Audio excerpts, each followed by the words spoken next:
for Let's the come back low to that. Actually, access I agents. definitely want to speak about that. All right, and we are live.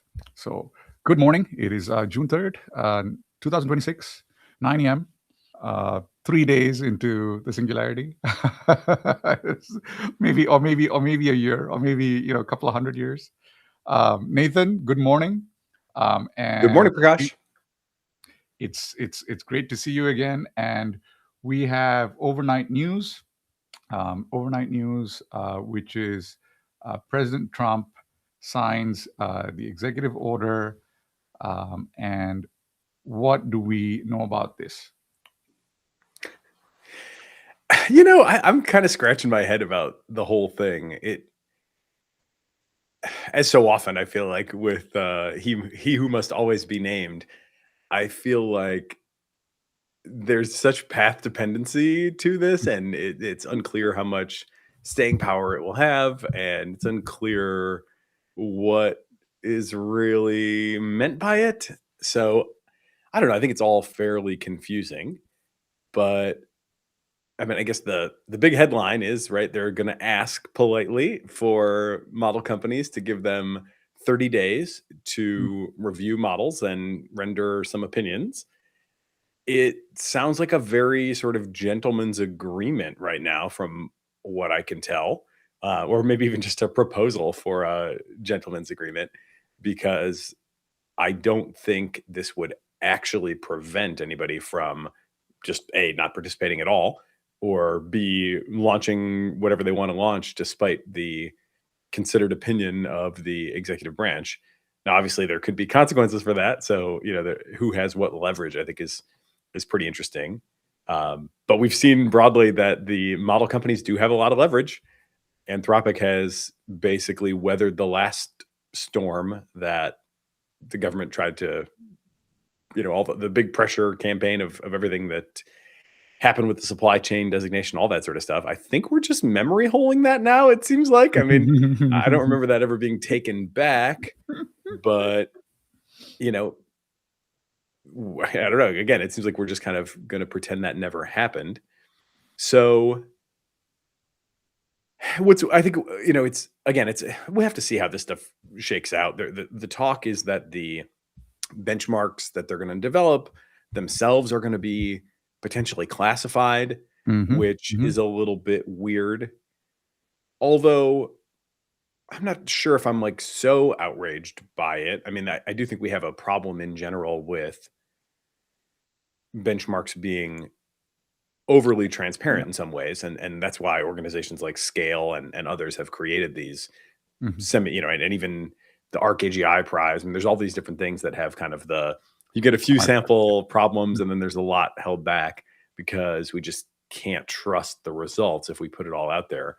Now they could do that without making the whole thing classified, but I don't know. That's almost kind of, I guess, reflexive, for the government to just start with a posture of classifying things.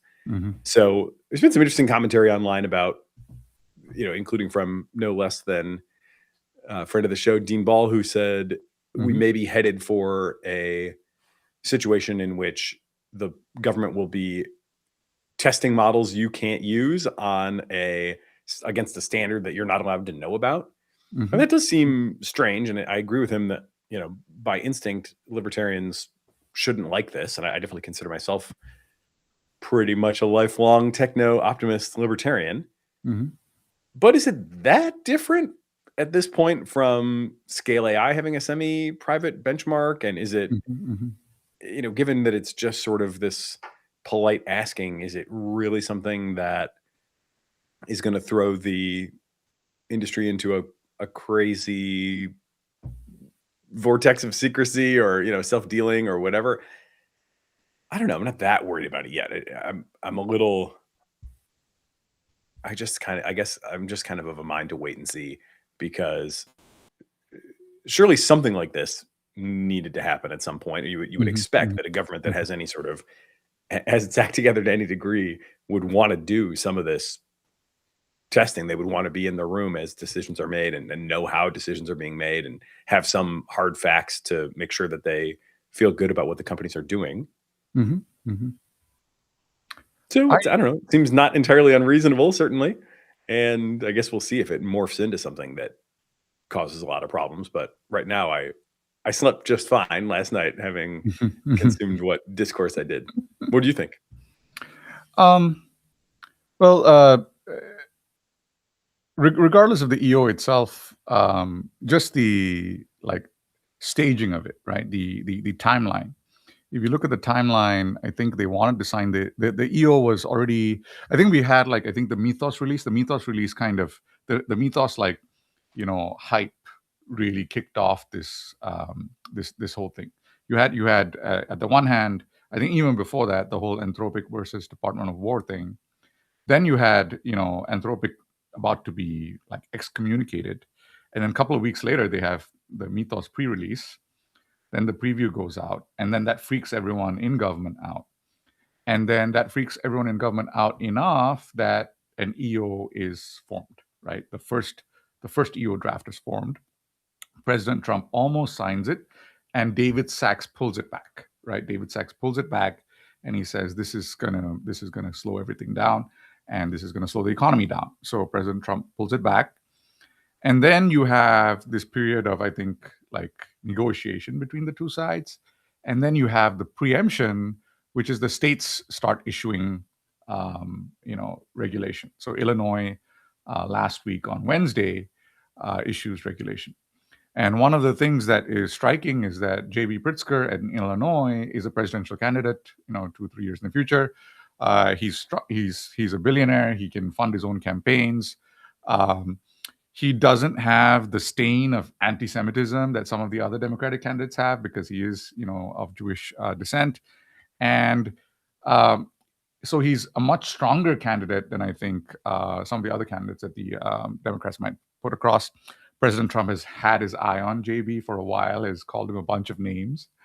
Um, and so JB Pritzker puts forth this bill, and he's one of the only few people in power in the Dem side that has actually done something at this point, because Bernie Sanders is not in power.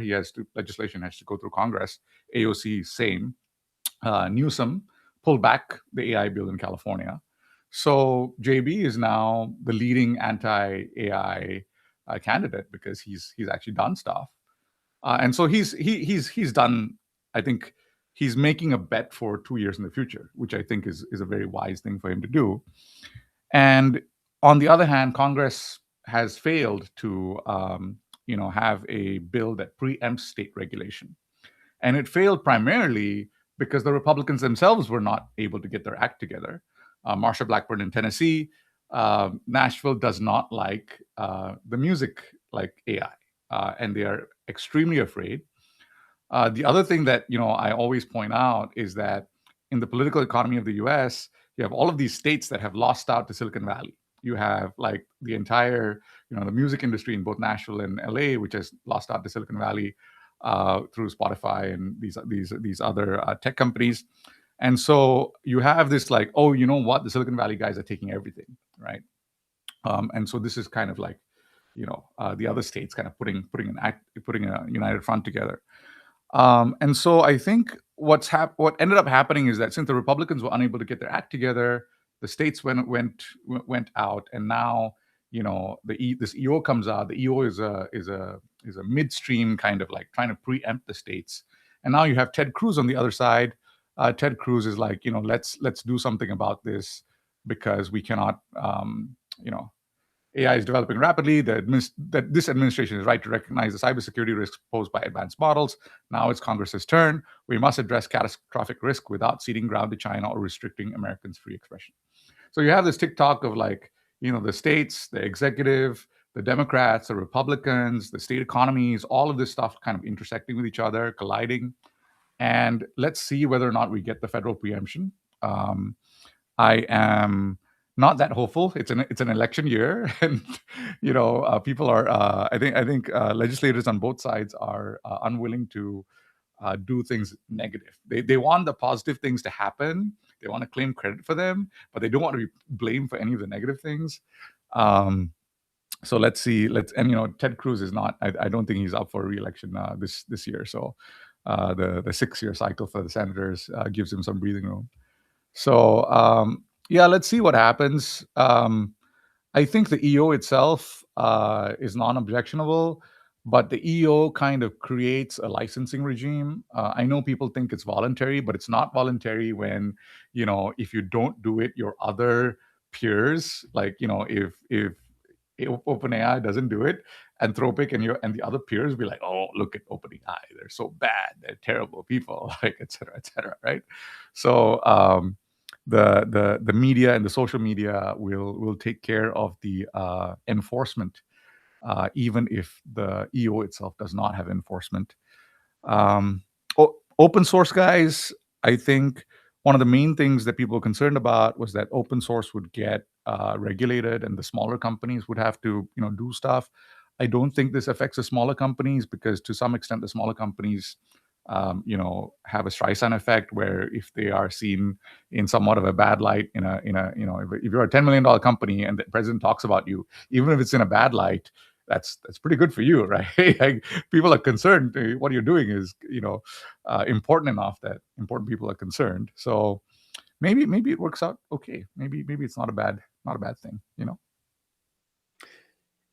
Yeah, it feels like, we talked a fair amount yesterday about how I came away from my weekend at the Recursive event with the negative update that the plan for keeping recursive self-improvement on the rails largely boils down to chain of thought monitoring and maybe a little bit more advanced monitoring strategies than that, but not a ton. But then also with the positive update that it seemed like the Overton window among people at frontier companies has expanded at least a bit to the point where they're willing to talk about, again, the possible need for a coordinated slowdown. And it seems like there's a bunch of things that are kind of trending at the same time toward, dare I say, like a kind of healthy political climate. With OpenAI, I mean, their situation is obviously kind of confused, right? But they ended up supporting this Chicago bill, which I'd say my read is that it's maybe even a little more demanding on the companies than SB 1047 originally was. Well, there were a lot of versions of 1047, but the final one that got vetoed certainly didn't require this third party auditor access that is the kind of core of the Illinois concept. And they ended up, they came around to support it.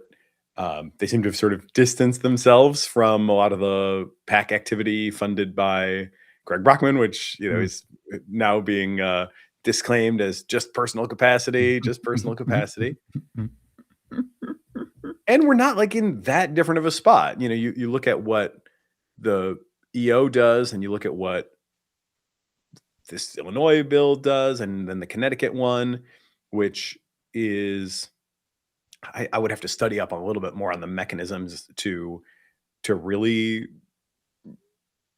hone in on the differences. It seems like, I know that the organization Fathom, who I had done a Cognitive Revolution episode with a while back, that they're really pushing this idea of a sort of private governance market where the state or the federal government, whoever would kind of manage this regime, would be in the business of defining safety outcomes that they want, and then empowering private auditors, quasi-regulators to be the ones to actually interface with the companies and determine that they have indeed upheld those standards.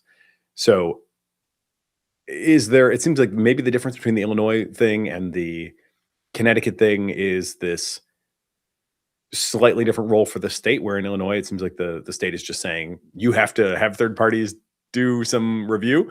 And in Connecticut, they're maybe saying, we're going to give you kind of a pre-approved list of organizations that can do this review.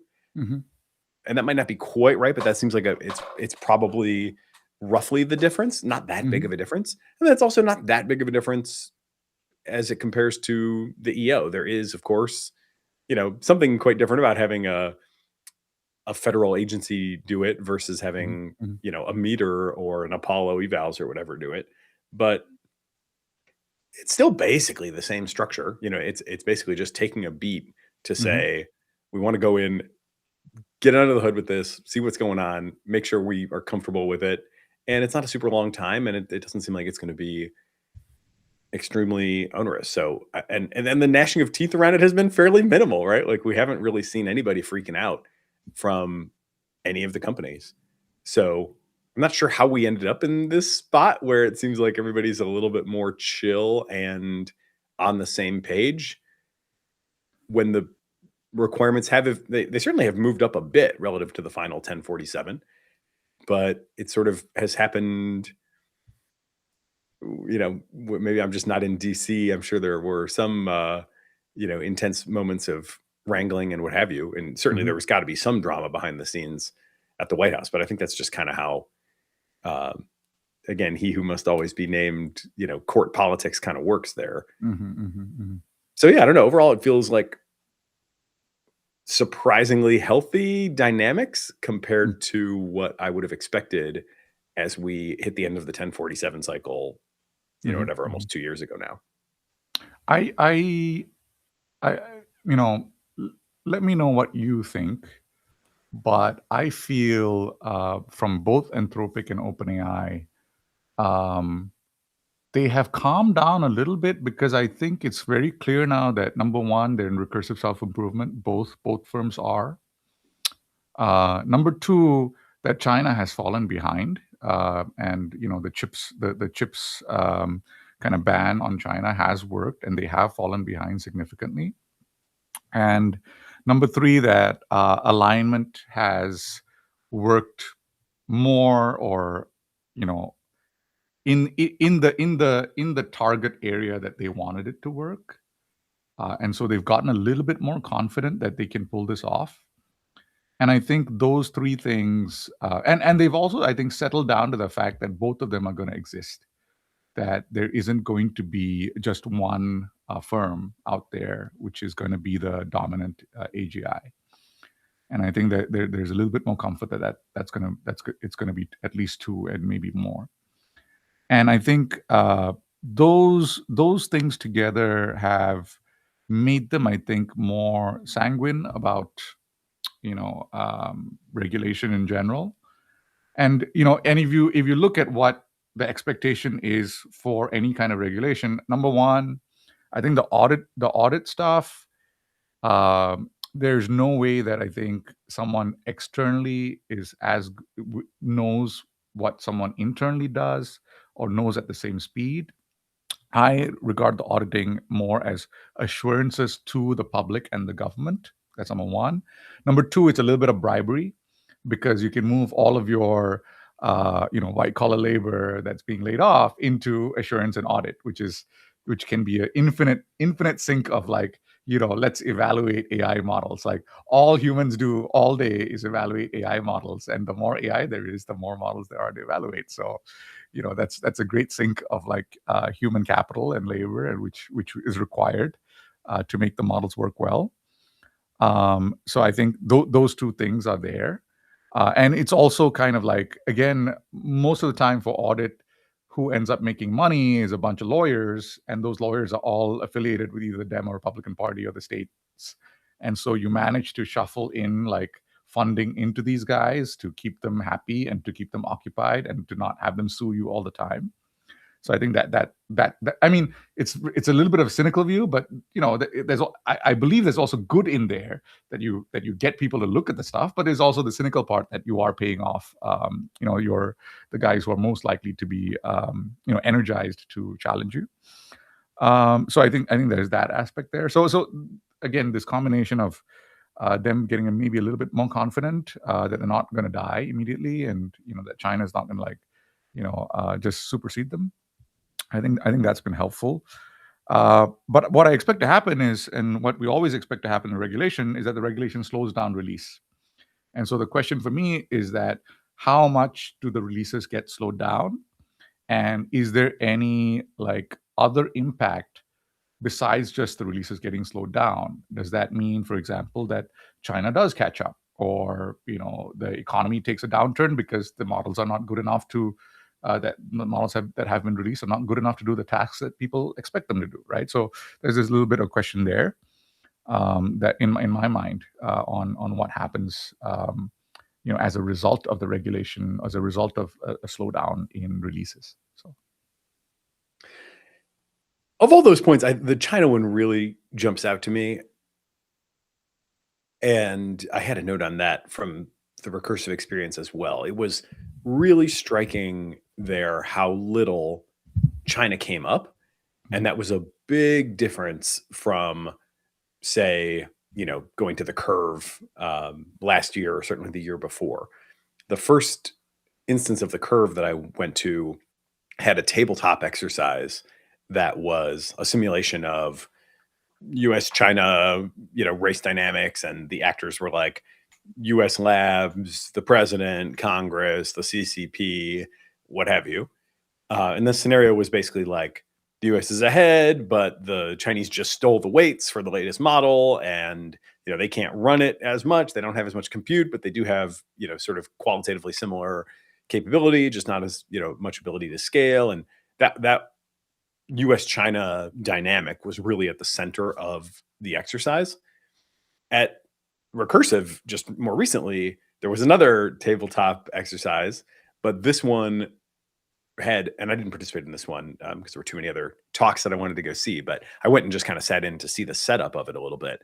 And this time it was really just you're at a lab, and now recursive self-improvement is happening, and there's different actors within the company, and we're going to play out, all of our roles will be sort of this internal dynamic with really no major role for China. There may have been a little cameo for China, but the vibe was, I think you're absolutely right to put your finger on the confidence that they're ahead and they're probably going to stay ahead, and that there is some buffer that they can, they can absorb a 30-day, and they, of course, they do.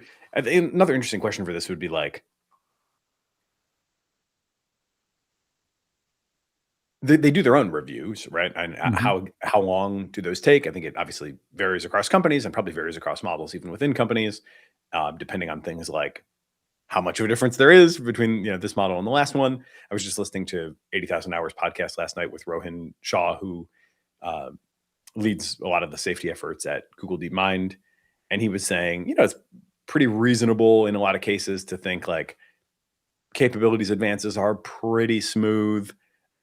You do see sometimes, thresholds crossed, but generally speaking, if you have a well-designed thing and you've got tests that you're confident will come back positive before the actual risky, behavior or capability is achieved, and you have some buffer there that you can be, that you can count on, then it's like pretty reasonable in his mind to say, hey, it's only been a month, we've only done a little bit more, we haven't really scaled tremendously, and the tests didn't, the alarm bells didn't go off last time, they're not going off this time, we don't have to do like a crazy whole model card from scratch for every single point release. So anyway, it varies, is the point, in terms of how much delay there is between training completion and launch anyway. But I suspect that a lot of this 30 days can be overlapping with their own internal processes, because they can, it's one thing to say, is this model capable of X? Then it's a somewhat different thing to say, as we deploy it with all these, system level filters and safeguards and whatever else, will that actually happen in a user facing way? And I think the government, at least at first, is probably going to be more concerned with just like absolute capability. And that can probably run in parallel, as long as they're not like hitting those, super key levels. That can probably run in parallel with their own kind of, system upgrades and whatever else. So it doesn't feel like it's going to slow things down too much. But again, we're only one stroke of the pen from a change to the order. And I honestly, I'm interested in your odds making sense on this, but like, will there be an update to the EO in the rest of this year or in the next 12 months? I wouldn't be surprised at all if there's a revision, because this very much to me feels like a V0, kind of rough draft of what the ultimate regime is going to be. So I think the executive orders are not that interesting for me as much as Congress is, and I think that's the main game. The main game is what do they think that they can get passed, and how can they pass it? Because they need a little bit of buy-in from the Dem side. They don't need a lot, but there's at least like 5% of the Republicans who don't like AI as well, and who want like more states' rights in determining what AI does. And those guys will collaborate with the Dems, who I think are largely going to be anti-AI. I think it's just too dangerous as a Dem, I think, to appear pro AI. Once I think the progressives, which are like 30% of the party, are anti. And so I think it might be that the Republicans are like, you know what, we're going to lose the House, and let's just pour everything in and get it passed, and then deal with the consequences later. So yeah, I think Congress is the main game. The EOs, Trump can revise them as he wants, and he's a very like active investor. So he can do stuff on the fly. I mean, he can change policy in a tweet. So I don't think it's a big deal. Like he's very like adaptable. But I think the Congress is the main game, and a lot of what he does is about massaging the media and massaging Congress to get what he wants. So yeah, I think that's the main deal. I suspect what's going to happen is we're going to see a real slowdown because people, now that the EO is out, the EO provides a venue for other people in government to say no, right? Because then the models come out, and so you can just imagine like Mythos preview was given out to the agencies before they announced it, 60 days before they announced it. The agencies used it and they found like holes all over, security holes all over the Department of Defense, all over the NSA. And they just don't have enough contractors to patch everything. And the holes keep appearing and then appearing and appearing every day more holes are found. And they panic and they say like, look, you guys cannot release this. You're not allowed to. And within 60 days, there's open source models which can match that. And as a result, the rest of corporations like Microsoft, et cetera, do not have access to Mythos and are instead attacked by open source hackers, or attackers using open source from North Korea. It's a very, very like easy thing to see because even now there are not enough security people patching the Mythos bugs, and they've had to delay release of what they actually found, right? Even it's been 30, 45 days now. So I think that's the natural thing that will happen, which is the government will not be fast enough on their side and they'll ask for delays.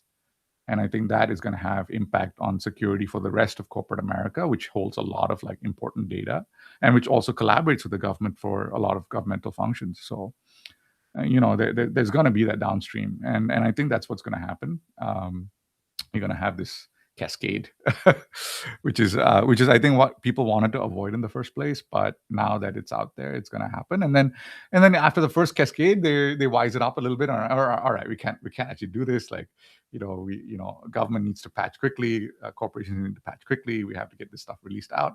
So we're going to have to go through that, that learning process now in government. And then once they have that learning process, like 6 months later, maybe things shape up. Like I guess that's my there's pros and cons, and the way government works, and so it is as one of my mentors used to say, it is what it is. It was one of the most annoying. It's a real dadism.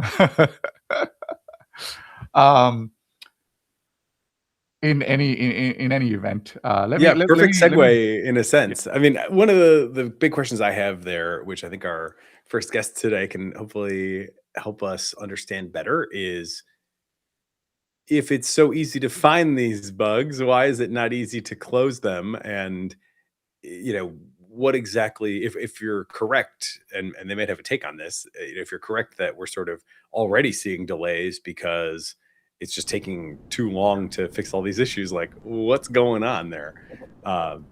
So with that, let's get into it. Hello, hello. Nice to meet you. So our guests today are Tal Hoffman and Yanir Zarimi from Enclave AI, which is building what you might call is a cursor for security, an AI agent that does not just scan code for hundreds of theoretical issues, but tries to find the handful of vulnerabilities that someone could actually exploit. Tal is a ex-Unit 8200 engineer and the CEO of Enclave AI.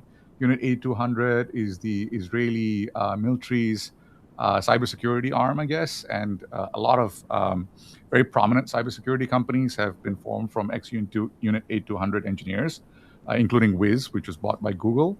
Yanner brings the attacker's eye. He has found Cirrus Cloud and Microsoft vulnerabilities, including cross-tenant bugs and agent-related failures where the security check existed, but sat in the wrong place.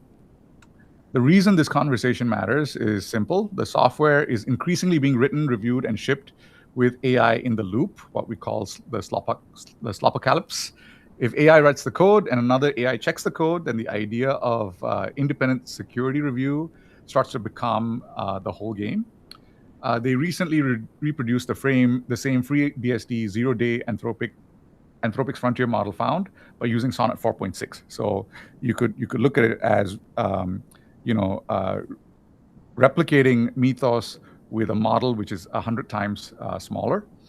So the question I want to get into is not just which model is the smartest, but where is the real edge now? Is it the model itself, the harness, the tools, the workflow, or really is it the humans using the tools? Because you have elite people like Tal and Yanir who are more able to use these tools to detect the vulnerabilities. So Tal and Yanir, welcome to the show.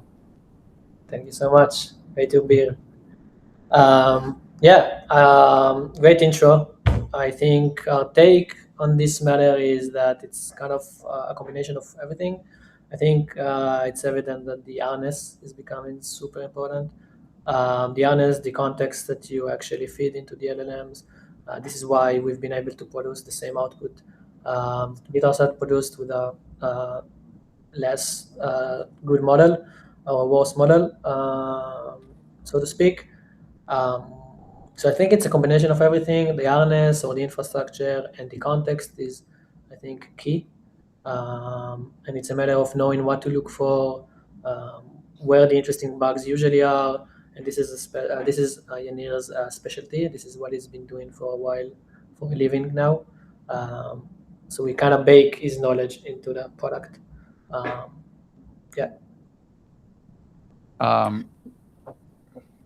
Can we dig in specifically on this Mythos versus Sonnet doing the same thing bit? The discourse around this has been, as I'm sure you guys have experienced, that Anthropic comes forward and says, hey, we have this model, it can do all these things, it's a big deal, everybody freaks out. Then folks like you and some others step up and say, hey, well, we were able to do it too in a slightly modified setting. And that setting is like, well, we've got, good harness. And I think the phrase was like some guidance.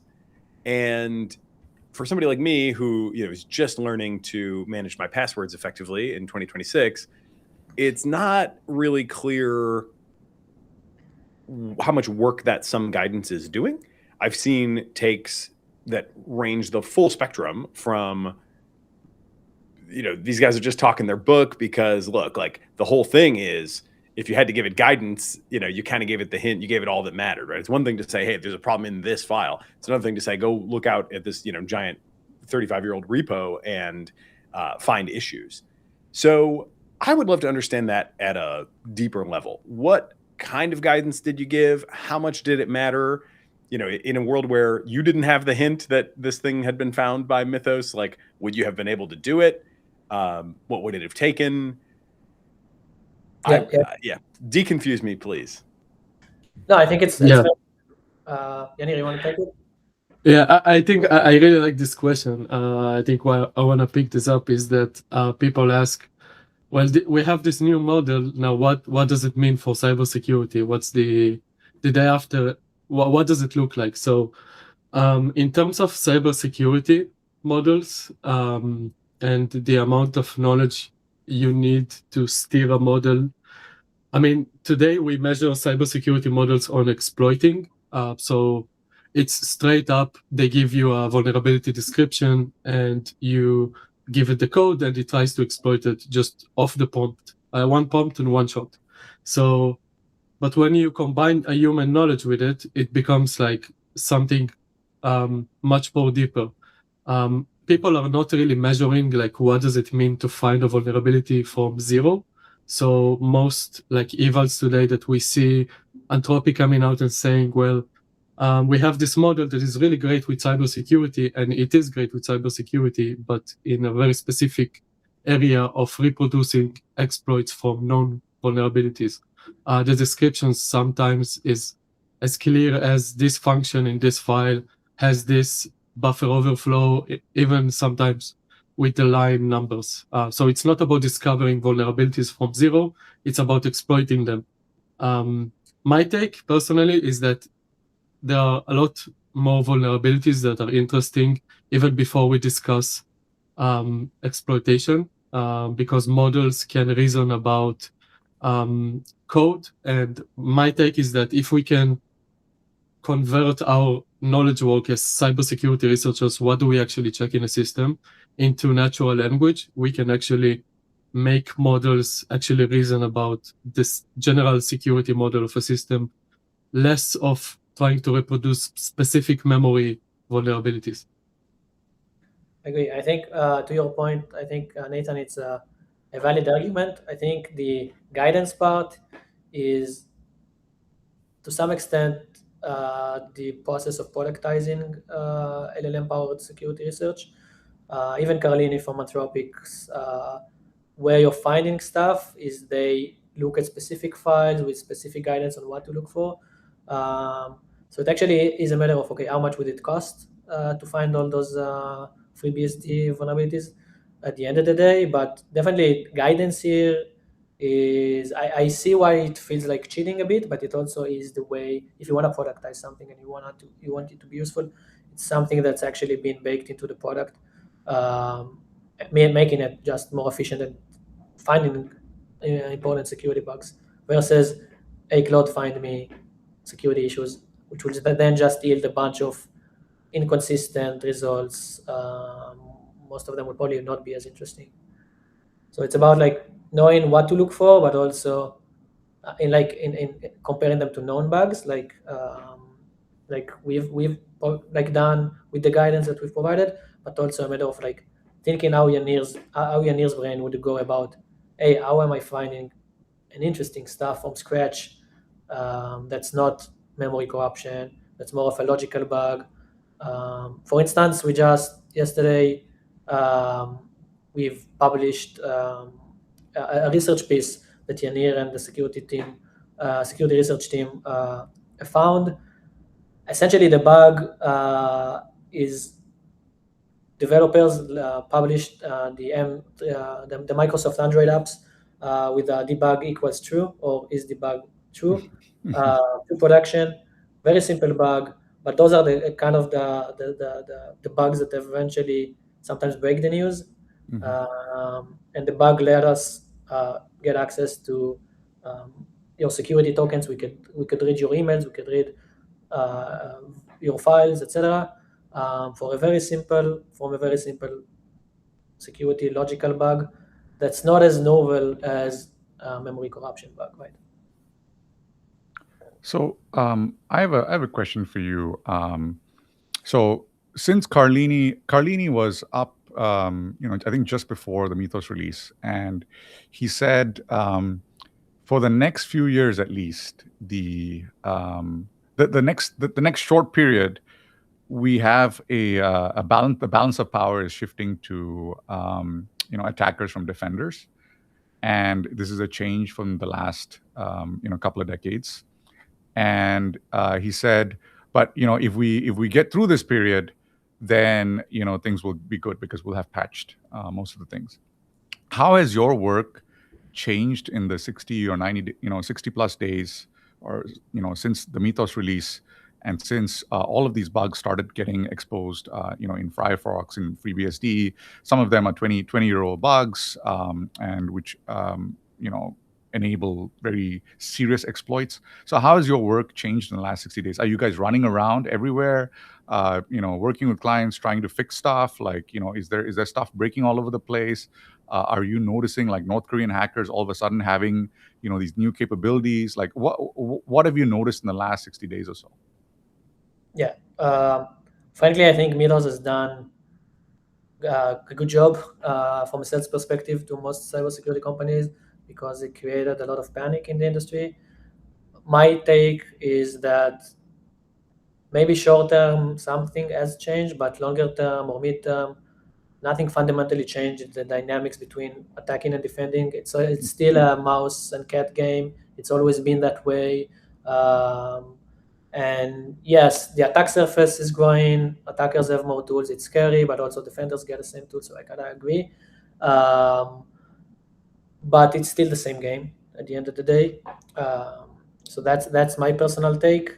Barriers have gone lower for both sides of the equation, which is good. Yeah, this is how I think about these things. Yanir, if you have something to add.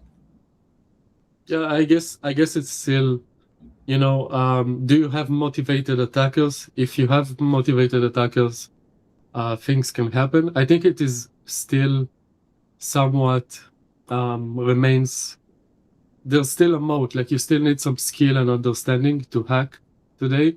It's not like a magic that you can just tell the AI, "Hey, please hack this bank" or something like that.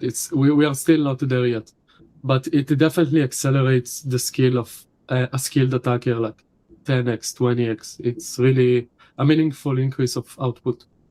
Yeah, I think to add to that point, I think that the thing that did change is the amount of AI-generated reports in bug bounty programs. This has become a massive problem for the industry. You've seen Linus on the last, I think, last week, so 2 weeks ago, release candidates kernel discussion saying that it has become unmanageable to handle those reports. So I do think that the thing that kind of does change a little bit is the focus from a report or a finding to is this exploitable or not. This is becoming the interesting bottom line. If it's not exploitable, then it's not as interesting. It's a finding, it's not a vulnerability. So you kind of need to differentiate between the two. So I'm confused about why this would become unmanageable, in the sense that, man, maybe it's just a cultural thing, but as it stands today, I've got agents coding all around me all the time, and it sure seems like my ability to fix issues, whether they're logical bugs or whatever, kind of issues I want fixed, has entered, such a qualitatively different regime lately that I'm still adjusting to it. So I hear you in the sense that, okay, yeah, there's an overwhelming number of things coming in, but why can't we just sick our coding agents on all these things? And why does this distinction between a bug and a true exploitable vulnerability really matter in the presence of coding agents? Like, why not just close them all? Is that really so difficult or expensive or slow? Like, what makes that not a viable strategy? My take is it's definitely possible. Technically, this is what we are here to help with as a company at the end of the day.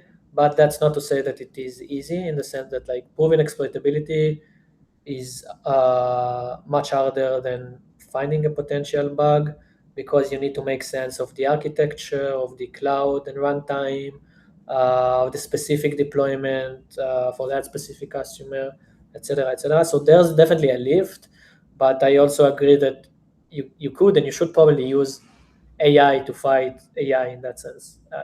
Like this is how we think about these things. But yeah, exploitability is not easy, not right now. Still, if Yanir, you want to elaborate. Yeah, what I see is that how security, the kind of flow goes in a large enterprise is when the security team comes up with something, they send it to the engineering team. The engineering team needs to kind of give their feedback on it. And then they kind of negotiate, because the engineering team has their own release dates for their own stuff. And then you kind of give them a new task. They need to, sometimes it's like a deep design flaw that you can just patch and fix. So sometimes they have to negotiate, when to patch it, how to patch it. Is it important enough to patch now? So it becomes like a matter of prioritization and like kind of a business aspect comes into it. But generally, there needs to be some way to prioritize like what needs to be fixed now and what can wait later.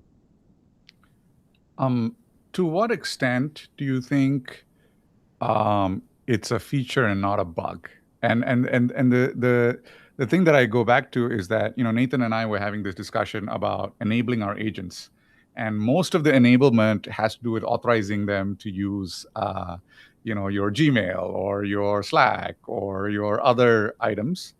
And it's also interesting because it would be very hard to do in a fully baked corporate environment. Like, you would not be able to set up an OpenClaw on your own inside a bank. Like, it's just not going to happen, right? So to what extent are like these agents requiring kind of authorizations that are necessary for them, but that is what creates the bug. That's what creates like this kind of authorization kind of gaps. And that's what enterprises are trying to like solve for. Their executives want to use these things, but the enterprise just isn't ready yet. And that's where the bug is. The bug is not in like the software. The bug is in like preparation. Yanni, what's your take? So you're asking about security of like AI agents in general. I think the world is like not really there yet in terms of agent security. Like, we don't have the principles set up yet. Like, there's some, but I think as somebody who's designed AI agents extensively and I can kind of understand how they work, it's not an easy task to secure an AI agent and protect like from things like from prompt injections and all of that. But we definitely have like basic principles that most people can apply to have better security around their agents, in kind of limiting what information they can access, or what can they do over the network, or giving them like limited tools. So there's a lot of things to play with when you want to secure agents, but I don't think we still understand the scale of it right now. Yeah, I think getting OpenClaw into your organization might as well be a disaster at this point, because as Yanir says, it's still we haven't caught up to the adoption curve from a security standpoint. And when do you think that organizations, what do you think organizations need to do in order to get there? Because Alex Karp at Palantir has this idea of the ontology, and it's a very, very big word, but all that means, I think, for inside like the Defense Department, is who has the right to see what data and who has the right to execute which action. And it's a very, like, he uses a very big word, ontology, for just like auth, but that process of identifying and building out those chains of command over the past like 2 decades, really, for Palantir, is what has enabled, I think, them to deploy, the Defense Department to deploy these models very quickly, because they know exactly what the models are allowed to do and what the models are allowed to see, right? So how do you think that works inside corporations? Like, what do corporations have to do in order to enable agents? Yeah, I think from an authorization and access standpoints, it's exactly that. It's mapping out the ontology, not using that terminology, but understanding the ontology, understanding the structure, and understanding the business impact of, if this were to get exploited, what would be the effect downstream. It could be a very simple, very naive things like the bug equals true bug. So I think that's that, and I think it's mostly right now sticking to other principles like zero trust, segmentation, the same old principles. I think this, at the very least, you need to be able to say that if this were to get exploited, the blast radius wouldn't be as impactful as it normally would. I think this is the first kind of defense that you need to put in line. And then obviously authorization is based upon ontology, right? Who needs to have access to what? So you're gonna see a bunch of vendors. You already see a bunch of vendors trying to kind of solve this problem because it's becoming a real one. When Mythos comes available, which we understand now might be pretty soon, how do you think it's going to change the way your customers want to use your product? We have, stories all the time now about people blowing through their token budget in a few months, or starting to think, geez, this stuff is really adding up. Anthropic's top line revenue obviously reflects that, and that's all before any sort of general availability for a Mythos class model. But my sense is that for things like this, people might still be very willing to pay. If your value proposition is for the Sonnet plus harness thing is like, hey, you can spend maybe 2% as much, with this setup versus what you would spend if you were doing Mythos.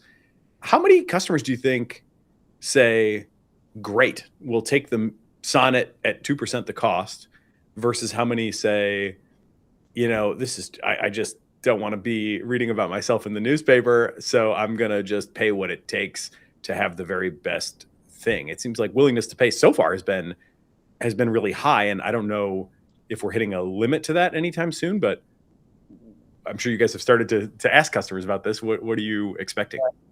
I think the novelty is going to wear off soon in the enterprise setting.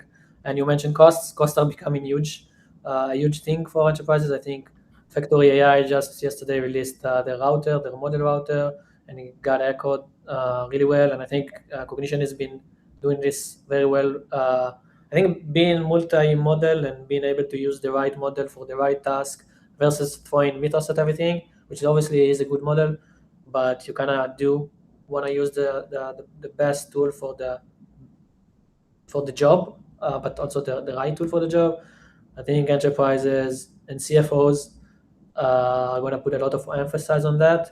For as long as you can show that you get to the same results with lesser models with the right harness, right? If that comes obviously as a trade-off, then maybe they would prefer to use the stronger model. For us, it's about being multi-model, getting them the flexibility to use whatever they want, but also do aspire to be cheaper to use the right tools for the right jobs. One question I have there still, though, is like, how do you know if you're getting the same results, right? I mean, it's one thing if you're in a sort of controlled benchmark style setting, but it's another thing when it's, you're a financial institution or whatever, and you're like, have I done everything I can such that I can sleep well at night, knowing that there was nothing, even if something bad happens, there was nothing else I could have done. It seems to me like we may still be in a spot where people are like,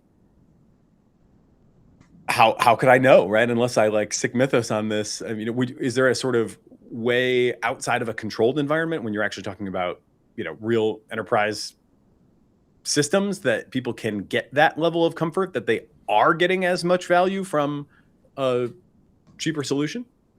I think Yanir has a strong opinion about benchmarks and events, so I'm gonna let him chat about this for a moment. But I'd say about Mythos, we all need to realize that it's probably a very good model, but it's no magic, and it will miss stuff.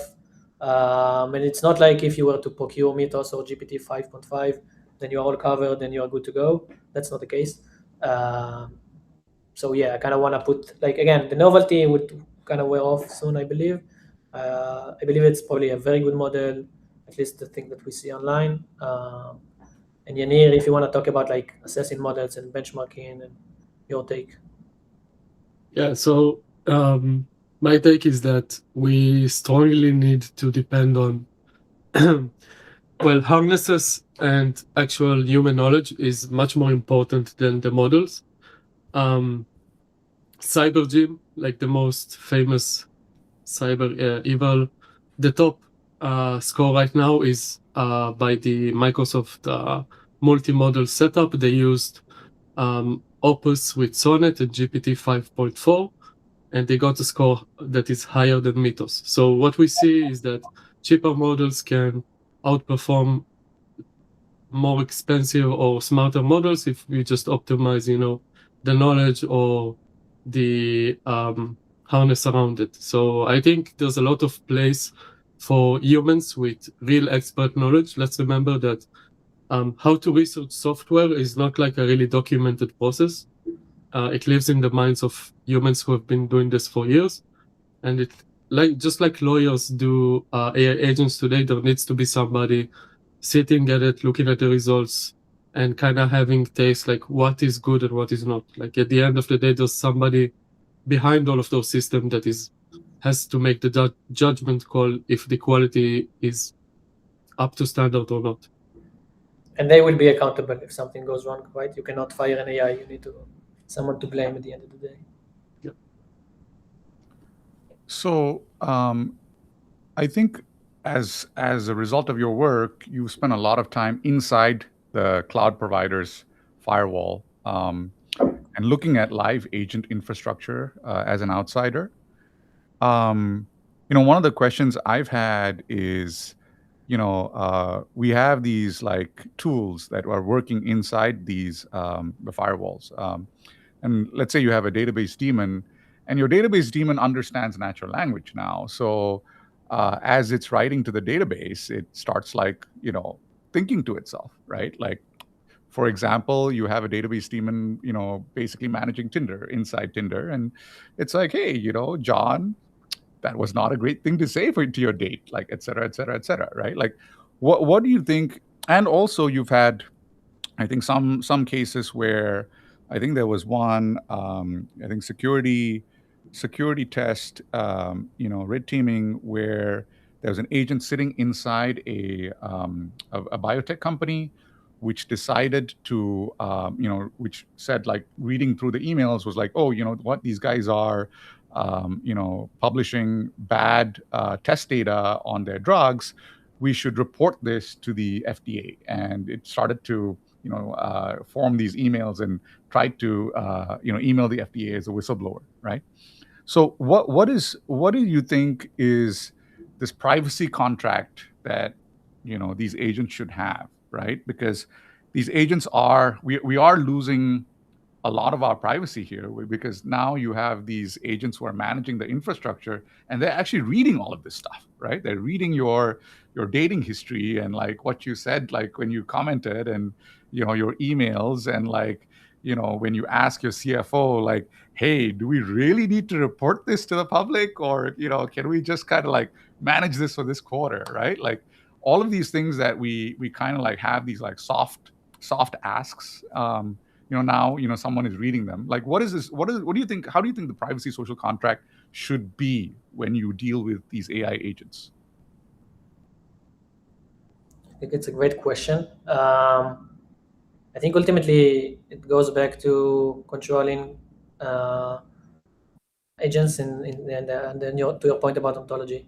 I kind of like to think about AI agents in that scenario as to say I have a new employee, human employee. What could go wrong with him if he kind of goes rogue or messes up?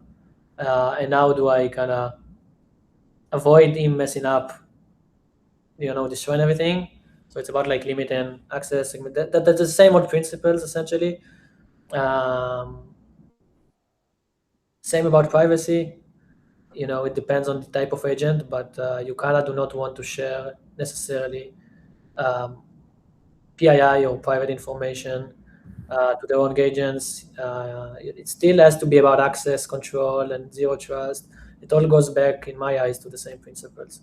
It's that simple, in my eyes. This is how I see it. It's that simple, but it's also very complex to implement, right? But Yanir, I'm curious. What do you think about this? It's always, about your approach. Agents like OpenClaw are designed to be very powerful, doing everything all at once.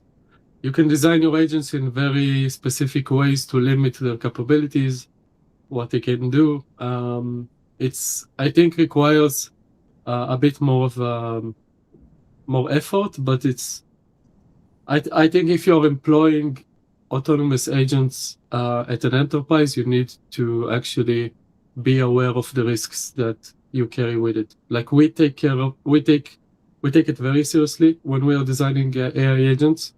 the impact, what they can do, what's the blast radius is something that's always on the top of our minds. And you need to be extra careful with write access. Read access is one thing, write access is different. We're just about at time, and our next guest is here, but I just want to give you one more real quick one.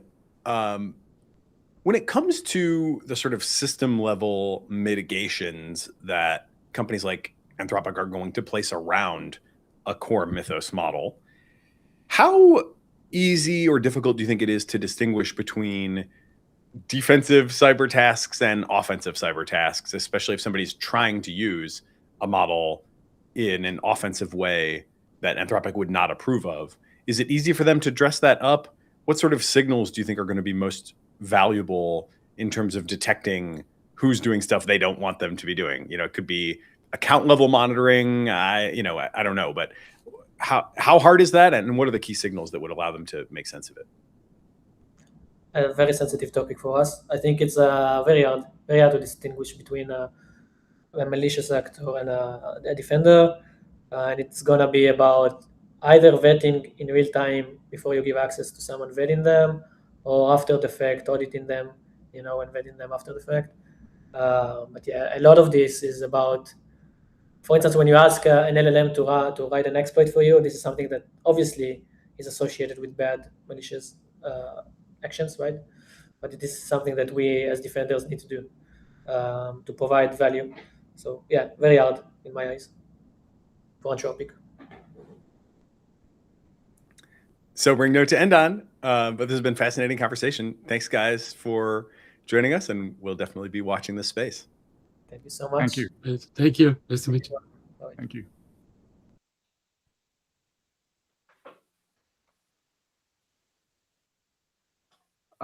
Interesting. And let's just jump to Brett because he's in the room, and we are.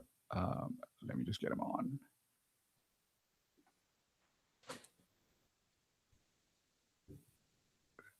Okay, and Hello. Hey guys, how you doing this morning? very, very good. Thank you for joining us. Yeah, of course. Thank you for having me. Fascinating conversation there. I got to hear the tail end of. So let me do a quick intro. Brett Levenson, he's joining us today. He's the co-founder and CEO of Moonbounce. Moonbounce is building a real-time policy engine for AI products and user-generated content. Software that sits in the path of the chat message, image, video, model output, checks it against the company's rules, and decides whether to allow it, block it, slow it down, escalate it, or steer it before the harm ships. As we noted in the last question, this is the database demon that is watching your messages and trying to figure out whether or not it should report you. Brett has seen the old version of this problem from the inside. He left Apple in 2019 to lead business integrity at Facebook, and by the time he left Meta, he was dealing with moderation at a scale where human reviewers might get 30 seconds to make a call on a machine-translated policy, and those calls were only slightly better than a coin flip. The idea behind Moonbounce is simple but pretty radical. Safety should not be the tax you bolt onto a product after it breaks. It should be a live part of the product itself. And now that the thing being moderated is not just what the users post, but what AI systems generate, say, recommend, and eventually do, I want to understand whether that kind of control layer can actually work. So, Brett, Sure. Take it away. First of all, you want to pitch for me occasionally? That was that was awesome. I think you said most of it pretty well, whether it can work or not. So I'd like to go back a little bit to my time at Meta. And I think without telling the whole story like I normally do, what I would say is I spent a lot of time there trying to figure out like why was the best we could do in 6 months, a 0.6% improvement in accuracy in our automated models. And what I ultimately sort of realized was like, it all starts with policy. There is a policy, a set of rules that an organization wants to enforce somewhere. And we like to believe that those rules are obvious and simple. I would have friends once they knew what I did, they would come to me all the time and be like, I don't understand. You guys don't know what hate speech is? What's wrong with you? And sure, yeah, to an individual, it's like, sure, I don't like that. That obviously shouldn't be allowed. But the funny thing is, you ask 100 people on the street about something and you may get a bunch of different answers. And yet organizations have to kind of decide where the line is. The problem is that more often than not, the way we write down these rules, there's a lot of ambiguity and a lot of interpretation that ends up being required.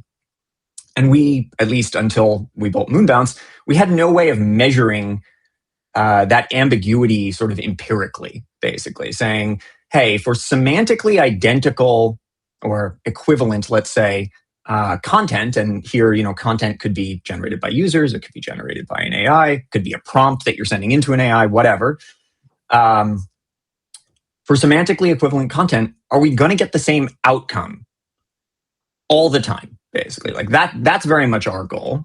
And the engine that we've built does exactly that. We take a policy, we measure its ambiguity, and we almost kind of do the Socratic method on it. We ask, well, okay, but why? Why do you think that should be the rule?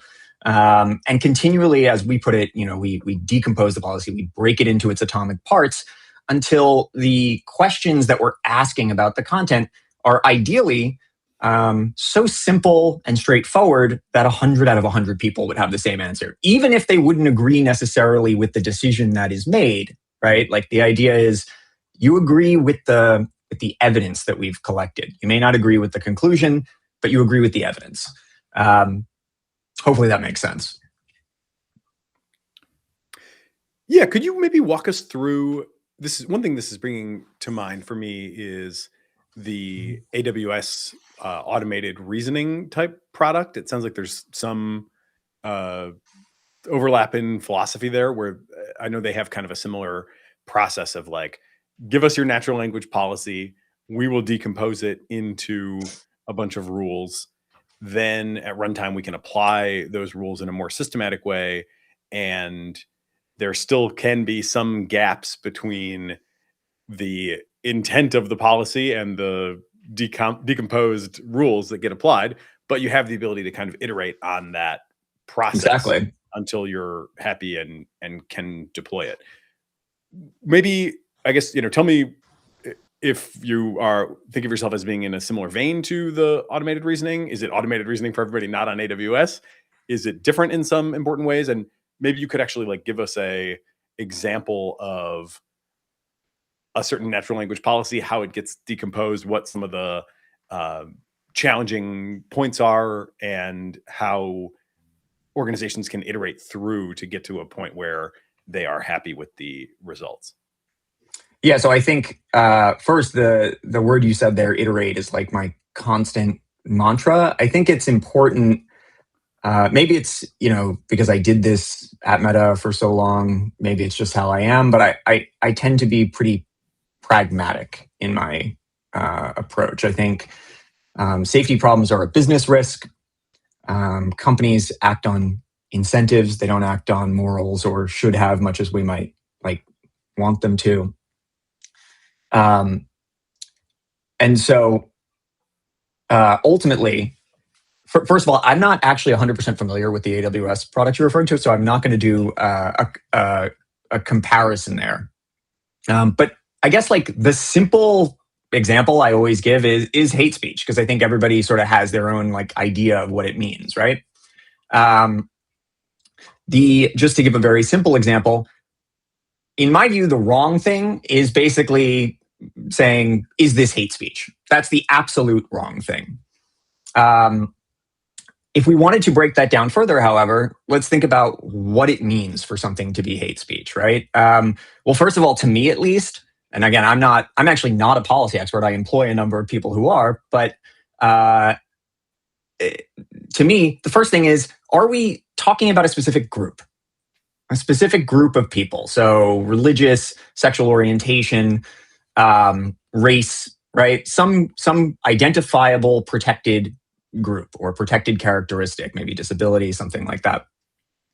And then maybe your instinct is to say, okay, well, is the speech degrading in some way, or does it have the intent to degrade, right? Now, to your point about iteration, right? Like that may be enough. And this is very much how our product works. The question is like, when have you gone far enough, basically?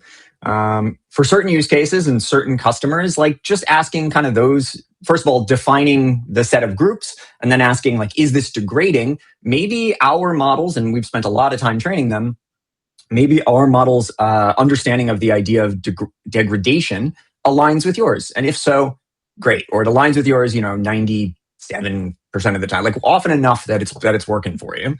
But if not, we can still break that down further. What does it mean to degrade, basically? So that's the simple example that I sort of that I always give. And the other thing that I say all the time is like, we all have to acknowledge there's no perfect here. There's no such thing as perfect in a space where what we were talking about are normative preferences.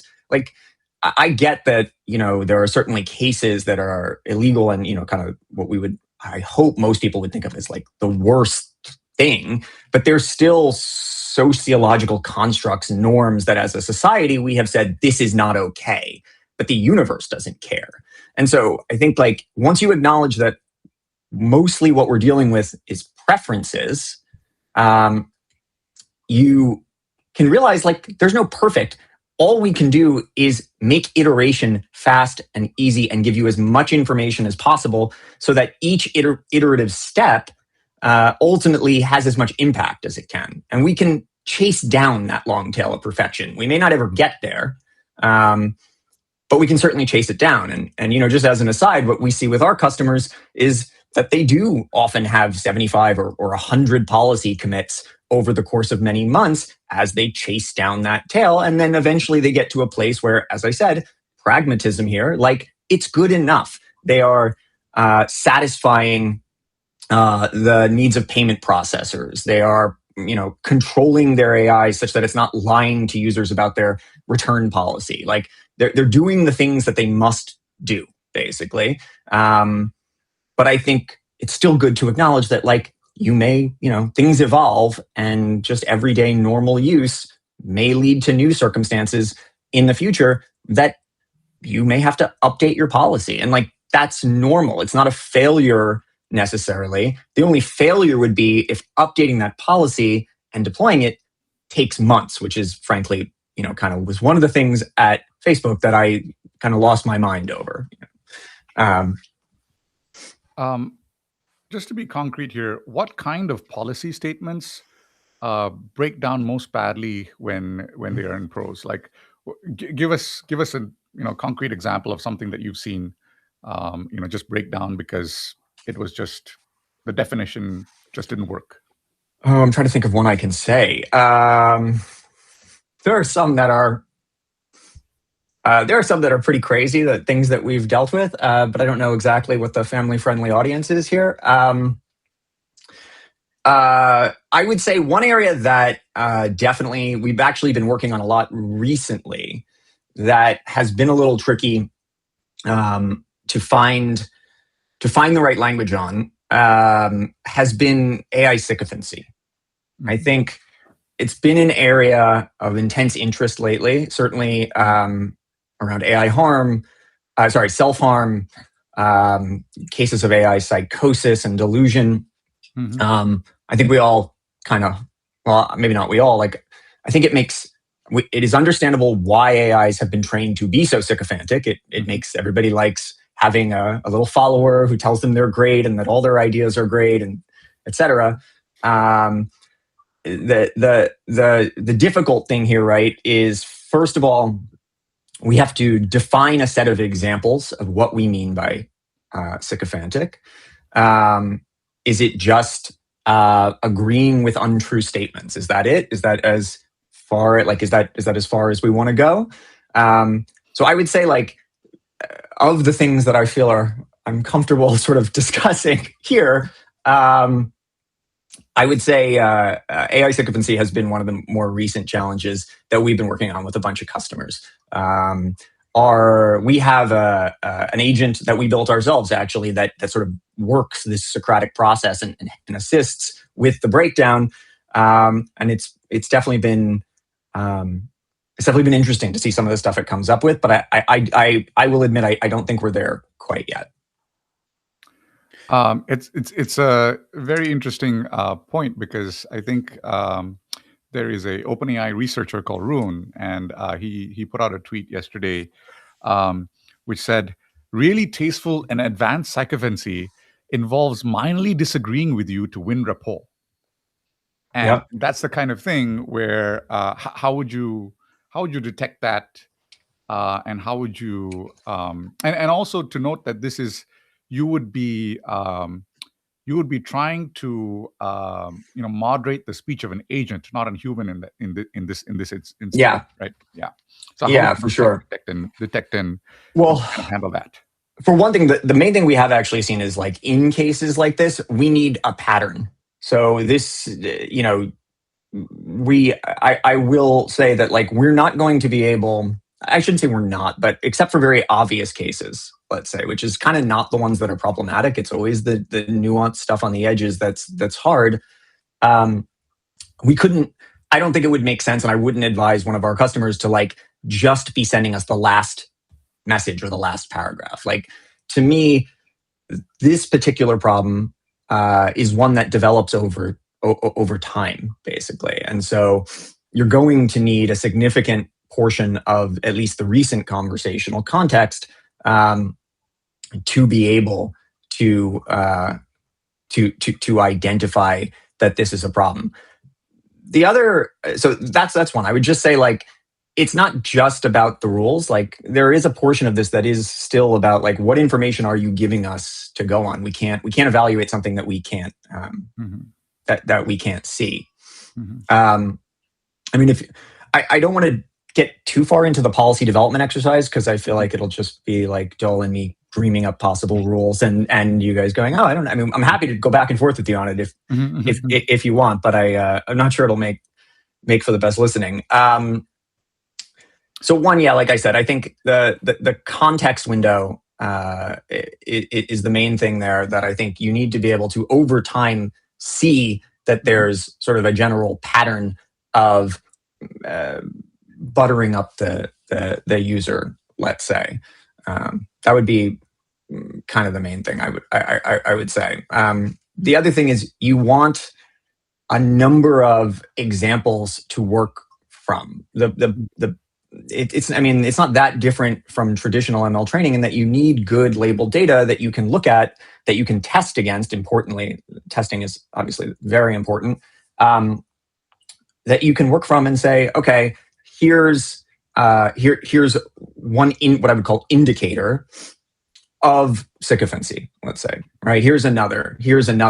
The problem really that comes up is sometimes they're in conflict with one another, and pulling together a coherent policy that finds all of them, doesn't create a bunch of false positives, et cetera. It can be tricky, honestly. I'm not claiming it's always easy. I would love to dig into the architecture a little bit, and then maybe also talk about how this paradigm may extend to things potentially well beyond content policies. On the first point of architecture, I mean, it's got to be fast, right? So, like, are you using small models? Is this the sort of thing where you sort of let things through and then run something in the background, and if it gets flagged, then we kind of come in later, like the original Microsoft Bing experience, where you'd see the message and then it would, like, retract it back? Or are you doing a more sort of classifier style approach, where it can be fast enough that you can build it into the stack and the latency is acceptable? What trade-offs are people willing to make in terms of product experience, latency, cost, and how are you then engineering to meet their demands? Yeah, so I mean, to me, you've said the magic words. Like, I've been a big advocate kind of since we started the company, and even since I was at Meta, that, like, an ounce of prevention is worth a pound of cure. Like, being there before something happens, or as you pointed out, maybe you can optimistically let a message through and then retract it quickly, is just a better approach than finding stuff 3 to 7 days later and saying, oh, we screwed up, we need to block or ban this user. And in the case of AI, what would you even do 3 to 7 days later, other than maybe like, I don't know, add it as a training example for the next fine tune or something like that?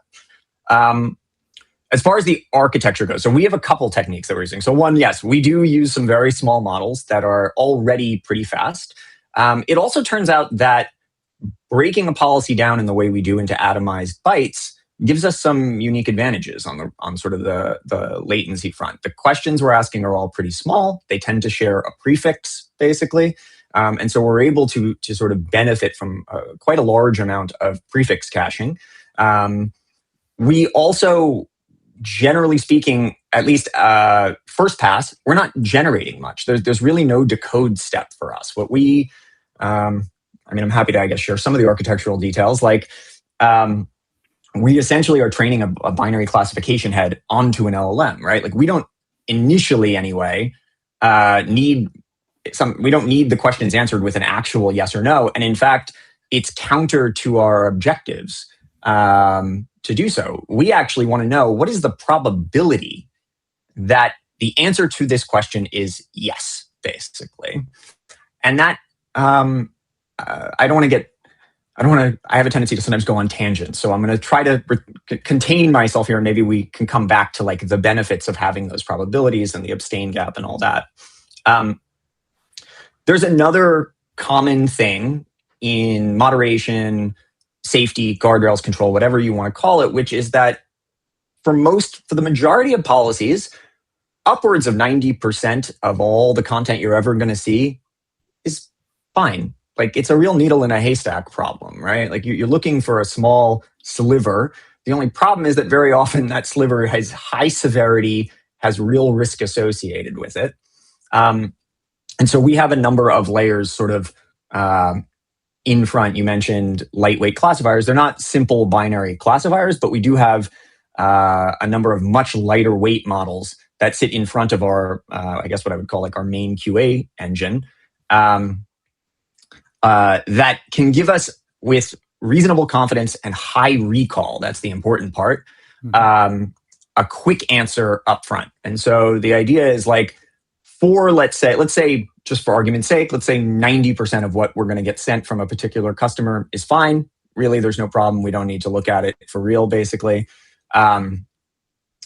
Ideally, we want to try to take, let's say, half of that and filter it out right away and just approve it, basically. And if we can do that, then on average, the latency that we're offering the customer, for those cases, we're going to be sub 200 milliseconds, basically. And then because our models are pretty damn fast, like for the rest of the cases, we're sort of in the 300 to 500 millisecond range when we actually have to do a deeper scan. I will say it also varies a lot by modality, and there are aspects there that are just hard to get around. Like text is very, very fast. Those are the sort of the numbers I just quoted.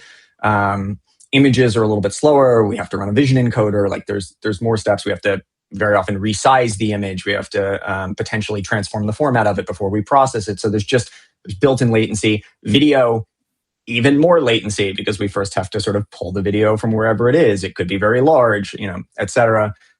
Rip out the audio, transcribe it. Like there's all these extra steps that we have to deal with.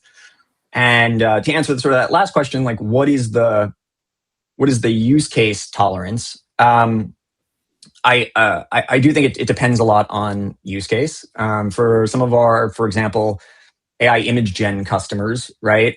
It's already taking 6 to 10 seconds to generate an image. So, adding maybe 10% latency on top of that, because it takes us 1,500 milliseconds to render a verdict, like it's not that big a deal. It's not ideal maybe, but it's not noticeable to the user. And in my view, actually, that's what a lot of the tolerance is going to come down to. Like, how does it affect the user experience? Is it noticeable to the user? I just wrote this whole active guardrails piece kind of about this. It's where sort of our future focus is on essentially being able to do what we do and do it on streaming tokens effectively, so that we can kind of just be like the old days of TV and kind of just like run the conversation on a 5-second delay and bleep out anything that that's bad, basically. Because what we see is that if we're asking too much from our customers of asking something of our customers that is going to significantly impact the user experience, then they are less likely to adopt the controls that they ultimately need. That's my feeling on it, honestly. Yeah.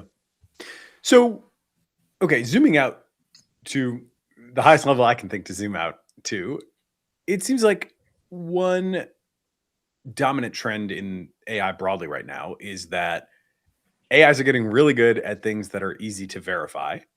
And, math and programming obviously headline those categories. At the same time, we get certainly mixed reports on how well they do on harder to verify tasks. And so one kind of big strategy for the space overall is, can we figure out ways to reduce big, fuzzy, hard to verify tasks to a bunch of easier to verify tasks that kind of aggregate up to the hard thing? That strikes me as there's some sort of sleight of hand there, though, that often gets kind of passed over, because a definition of intelligence that I've used in the past a lot is just the ability to succeed despite lack of fully explicit instructions.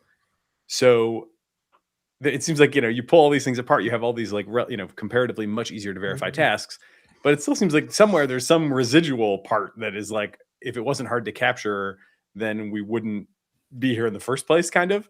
So I wonder how you think about this problem at a high level. Do you think the techniques that you're using could be, or perhaps are being used at frontier companies to, for example, answer a question of like, is this ML experiment, one that we would call in good taste? Does this demonstrate good research taste or not? Like, or does that just feel like a totally different kind of thing still somehow?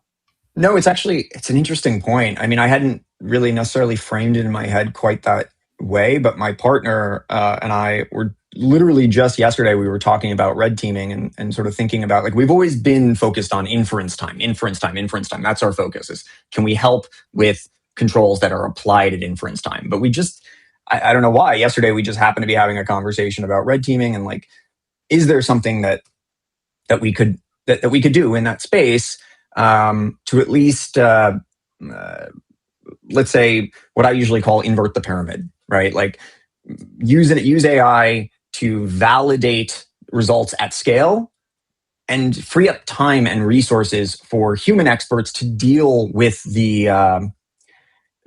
difficult cases, the cases where you really do need. What I like to say is, you need to have been a human being alive. There's value in having been a person who has been alive and part of society for 30 years or whatever, like however old you are. I think it'd be interesting to just come up with a specific case to think about here. I think, as you said, there's a little sleight of hand. I don't know that for all possible cases that we could come up with, like that the set of small, more easy to verify things necessarily ladders up to the hard thing. Like there may be sort of an emergent property there that's hard to capture. But I almost sort of wonder, like, is it falsifiable in some sense? Like, could we? Sorry, now you've got me on a philosophy track, so now I'm really thinking about this. Like, could we at least show that for the set of cases where let's start with the assumption that it is possible to decompose that larger, more difficult preference down into a set of smaller, more easy to verify preferences, basically.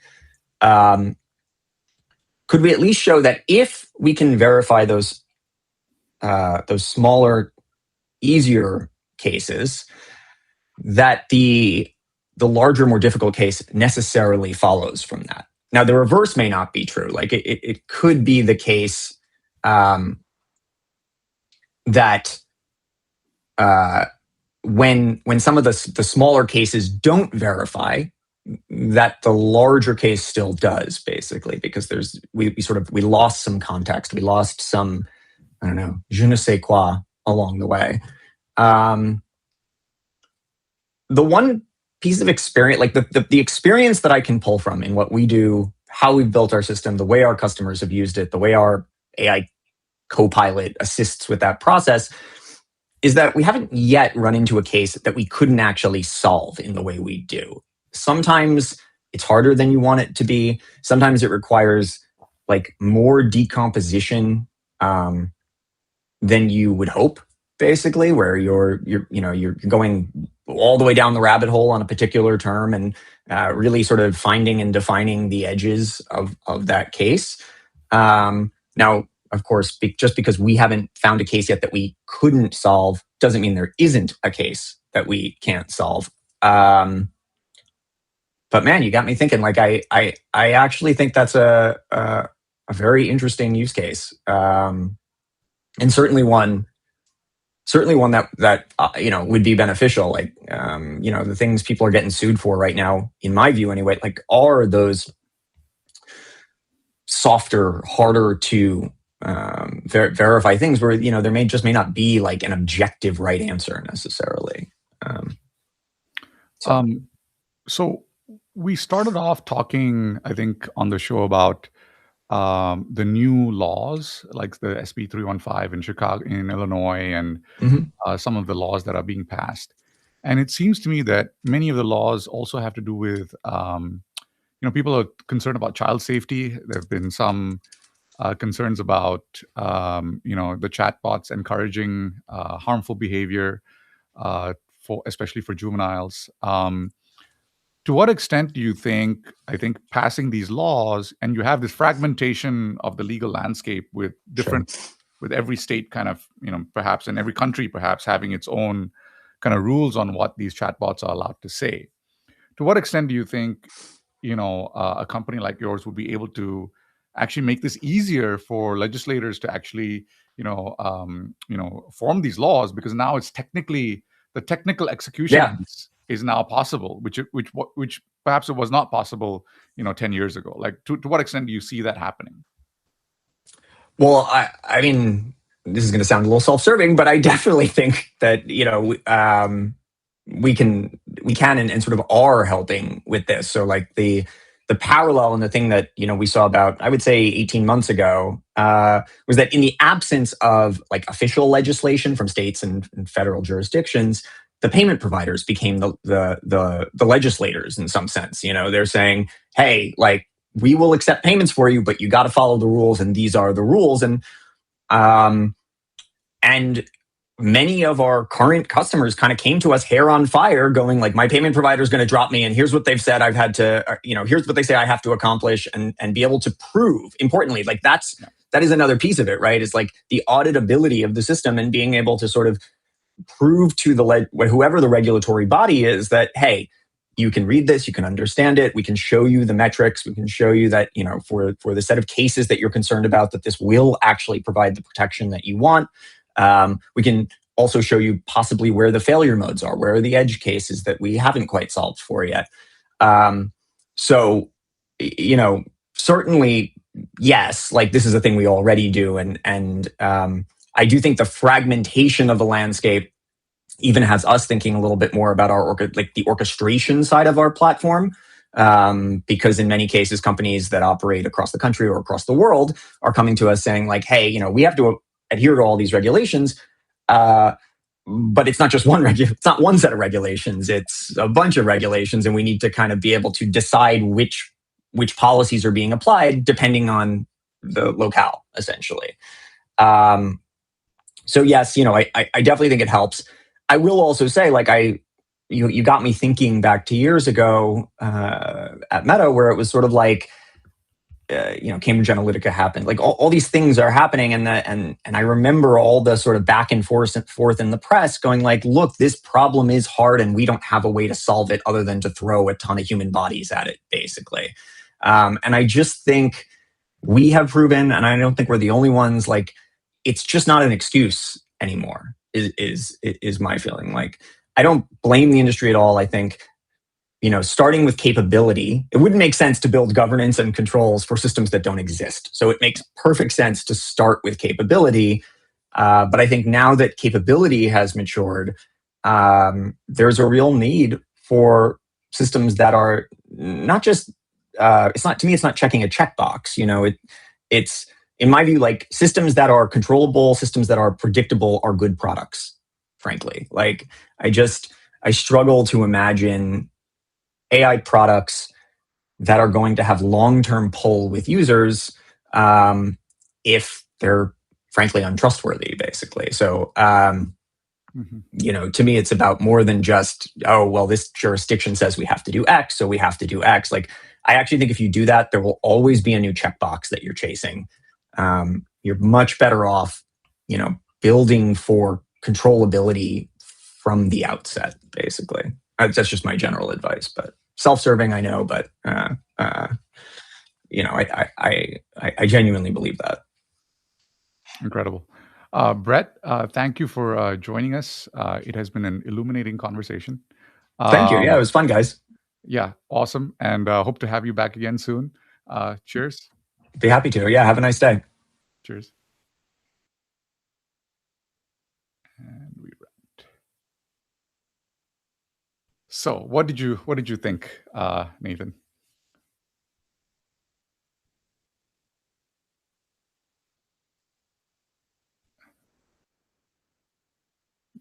Your audio is cut out. So, sorry, that was on me.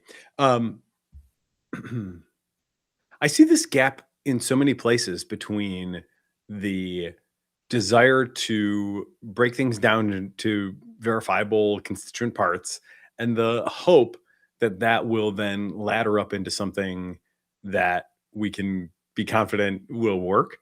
And it is maybe the biggest open question in the world right now. Like, how do we get the higher level system properties from the low level constituent parts? That, this is true in biology, right? Where we've got like all this multi-scale interaction. How do all these proteins add up to a cell? How do all these cells add up to a tissue? How do all the tissues add up to the body? I've been wrestled with this a lot, and I feel like I'm maybe just not smart enough when it comes to formal verification of software methods, because there's always this thing, there's this leap that people are ready to make, or that they seem confident or comfortable making, that I'm kind of like, well, okay, we proved all these things, but how do we know that we proved the right things? And in formal methods, people will often say, well, it's only as good as the spec. You had to start with the right spec. But then it's like, okay, sure, but then now there's our problem again, right? Like we have the fundamental, not to say you don't get value from this sort of stuff, but if you're really like wanting to get somewhere where you have, where I'm sleeping at ease at night, knowing that all this stuff is taken care of, or even just where you feel like you have a really intuitive understanding or command of the situation, this problem of aggregating small things up into larger system behavior is, I think, dramatically under theorized right now in so many different ways. And the market is another one of these, right? That we don't know, even if we have well-behaved agents, when we put 1 billion of them into the economy, we really have no idea what that is going to look like either. So yeah, there's sort of a, I don't know who should we even, we'll have to prompt our agents to think about who we could talk to try to get a better handle on this holistically. Michael Levin comes to mind, a biologist who, I think is fascinating. Although I think he kind of more often says like, we just don't have the answers. And, here's all the interesting things that I've found that kind of ought to prove that to you, or ought to convince you of that. It strikes me, that the rulemaking is really kind of heuristics, and it's kind of, you take the intelligence as far as you can, and then you attach whatever the intelligence doesn't solve, you then start doing heuristics. This is what Leopold Aschenbrenner calls the schlep. And he also pointed out that, you guys will schlep, but the model will overtake you, which is fair. But then you still need to put out a product, and the product still has to come out within 12 to 18 months. And if the model isn't ready, you end up, okay, let's do the schlep, let's do the rulemaking, and let's do the heuristics. And we see this in every vertical. Basically, every vertical, you get the model to where you get it to be, and then whatever the model cannot handle, you end up with the harness and the schlep and the rulemaking and the heuristics and the exception cases and the edge cases, and the talking to the client and figuring out where it went wrong, right? Like we see in every single vertical. I'm not sure there's a solution. Like for the companies involved, I feel like what the company's like real asset is really the customer relationship, and not so much like what you build. What you build is not like the product is not what you build. The product is really the trust and the relationship with the customer in order to be able to deploy the next generation. And I think if the companies build that trust layer, because the customers are not AI people. Basically, the customers want to have their own business to run, and I guess the customers have policies. The policies can be implemented, better by this AI, but still with all the edge cases. And maybe the next generation gets better. On the like consolidation of agents, the consolidated behavior, that's a tough one. Like the systems wide behavior, consolidating from individual independent agents. I think, one of my hopes is that one of the great innovations that these AIs will be able to come up with is also in economics and in how to predict and manage, systems wide behavior of, individual agents, and if they get better at that and better at predicting those things, then maybe some of our age-old coordination issues will just fall away, right? One has hope that that will be one of the innovations that we see these things come up with. Yeah, I was very struck by Brett, because one of the things that has always stood out to me is that there's this inherent tension between freedom of speech and trust and safety, and that as Elon obviously went right into that at Twitter, and it's a really tough one, because especially if you have kids, you really are like, hey, I want these things managed for me. I don't want these platforms to have like certain things, certain behaviors, even if they are, even if freedom of speech does say that you have them. And we have freedom of speech, but not freedom of distribution. That's the other thing. We have this tension between freedom of speech and freedom of distribution.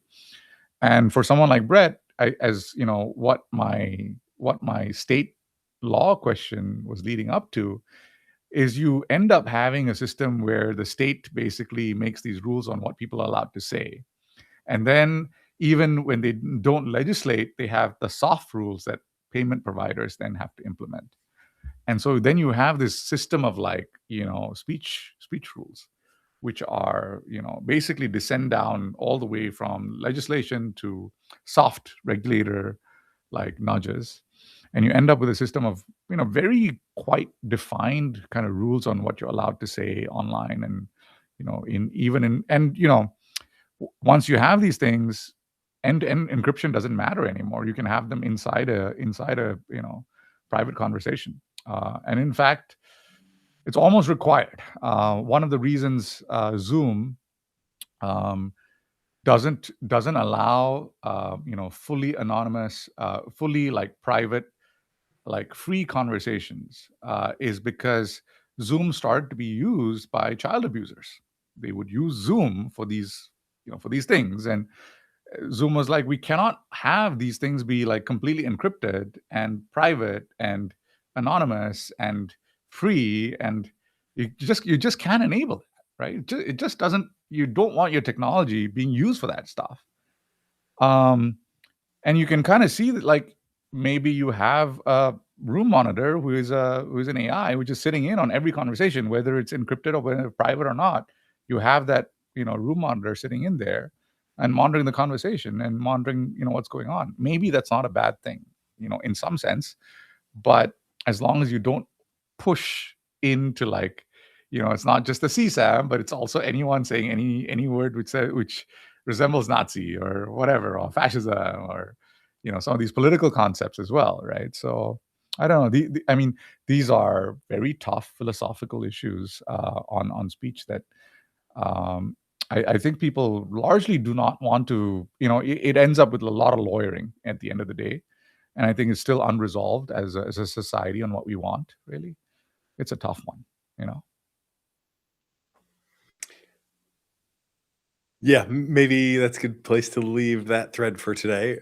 I am definitely going to prompt an agent for some research on who can help us get a better conceptual understanding of these low level to higher scale system behaviors. And I don't think we're going to get a great answer on that, but I'm mindful I don't even necessarily know exactly where the frontier of our understanding is on that. So I think that would be a good topic to dig in on a little bit more. One follow up from yesterday that's relevant to this content moderation piece is, and also just a good example of living in the future, or the future is now, is after we got off yesterday, we had been talking about the OpenAI moderation endpoint and how it is free for all. I believe it now does require a token and maybe a sort of paid account in good standing, because I initially yesterday prompted my Claude Code to, first of all, just go orient itself in my own history, right? So I have deep history available for it, where in emails and at various points in time, I had sent reports going all the way back to the GPT-4 red team to OpenAI people and saying, hey, first of all, these prompts are being served. And also, by the way, your moderation endpoint doesn't seem to catch them. So it was able to pull all that context out of my history, which was a great starting point for it to then be able to do the experimentation. It did a relatively small scale experiment. And aside from me having to refresh a token because something expired somewhere in the system, it was able to set up an experiment, create sample prompts in a sort of low harm, like probably should not be flagged, medium harm, and high, medium, let's say medium severity, high severity, across all the different categories that they support in the moderation endpoint, run that experiment and give me a report back on it, basically all in one shot, again, except for the token. So that was pretty cool. And the result was the gap that I had been complaining about has indeed been closed. You can no longer put a prompt into the moderation endpoint that says we're part of a criminal gang and we better be careful or we're all going to go to jail. That will now get you flagged. They also seem to do a pretty good job. And again, this is maybe where, we can debate what the content policy should be. But on the low end, the not harmful prompts that Claude believed a moderation endpoint should not flag, it only got maybe 2 of those wrong on a false positive basis. So it flagged everything that Claude thought it should flag, and it flagged just a couple things that it thought it should not flag. So to give credit where it's due, both to Claude for doing all the work on that with a 3-sentence prompt from me, and including, again, going back into deep history to find the context and figure out what the hell I was even talking about, running the whole experiment, and credit to the OpenAI folks for actually, at some point, I don't know when it changed, but at some point they did get around to solving that problem. So that was good to see. I was optimistic that they would have improved it, and sure enough, they did. Yeah, it's interesting you say that you needed an API key, because what that indicates is that they are afraid of someone mining the moderator now to detect the edge cases and then to hack into it. So it's very interesting to hear you say that you required an API key, which means that they still believe that there are gaps there, and they are protecting the gaps from being exploited. So that it may have even always been that way. I'm not 100% sure if that is new, but there was some little trip on that in my flow. But that was the only thing when I came back to see what Claude had done. That was the only blocker that we encountered in that process, which I thought was pretty cool. Yeah. I wonder to what extent that interacts with stuff that people like Brett are doing. I mean, is that not kind of? I guess Brett has more sophisticated policies, right? Like, oh, even child, sycophancy is much more sophisticated than just harmful behavior. Yeah, the moderation endpoint is not that granular. Mhm. They cover now, let's see, It's like something like explosives. 12 categories: Yeah. sexual/minors, harassment/threatening, hate/threatening, illicit/violent, self-harm intent, self-harm instructions, violence, and violence/graphic. Yeah. So that's still, pretty coarse grain Yeah. compared to what he's offering. Yeah. And it's funny that I guess that's the meta background, right? It's all these speech things. The Amazon automated reasoning Mhm. product, which I do think sounds more similar than different, is I think they pitch it with an like a mortgage loan underwriting process example. Mhm. And the policy might be however many pages long. They decompose that into all these rules. The rules can be composed, that's where the formal methods comes in, as they sort of set up a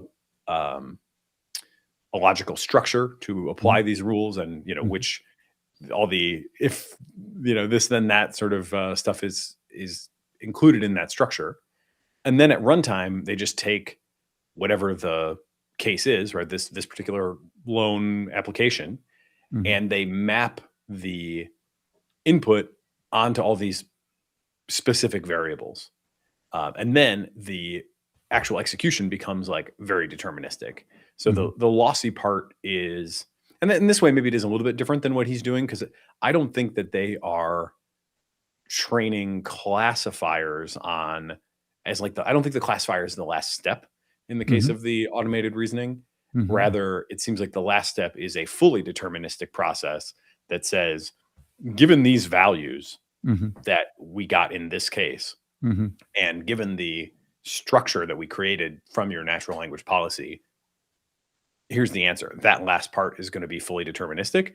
You could have missed something in the decomposition of your policy. You could have something wrong in terms of the values that are provided to that final policy decision-making engine. Mhm. But that last step is I think fully deterministic, and you sort of can be confident that given certain inputs, you're going to get the same output every time. Given, so let's say semantically equivalent inputs, you'll get the same output every time.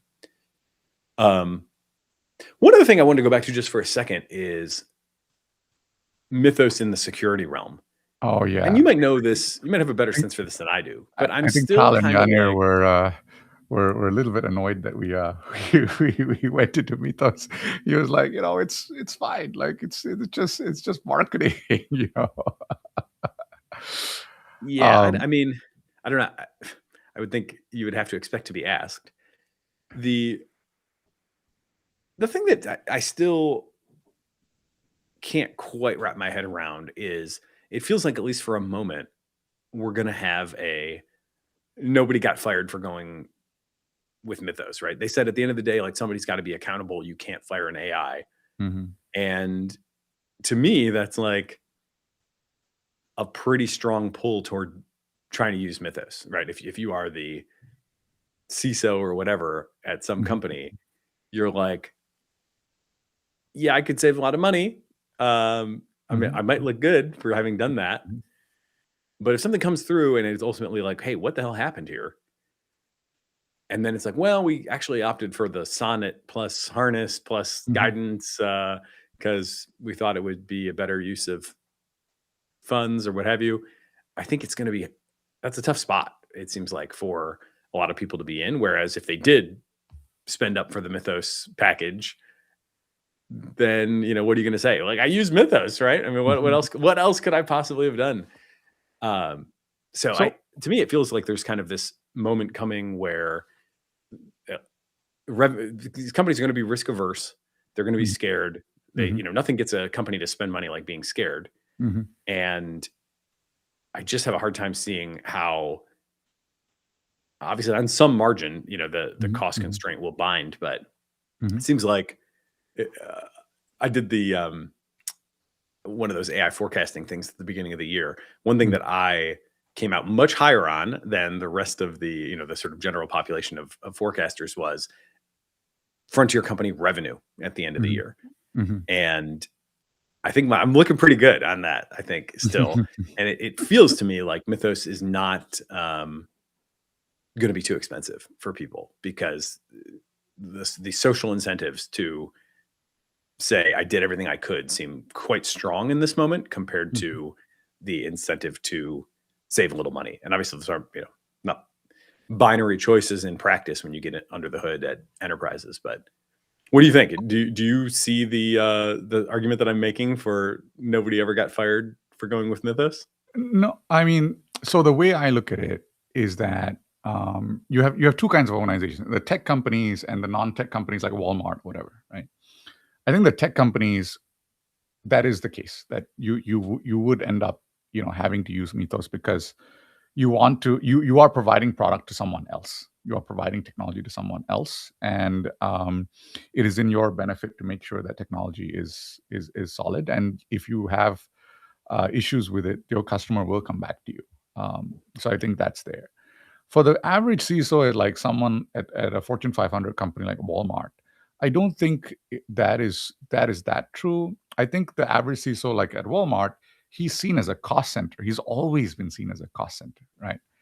And as a cost center, he's always had like more things that he wants to fix, or he or she wants to fix, than they have budget for. He's had like this backlog of like 20 years of patches that they have, right? And I think what ends up happening is that Mythos brings like attention and budget to the CISO.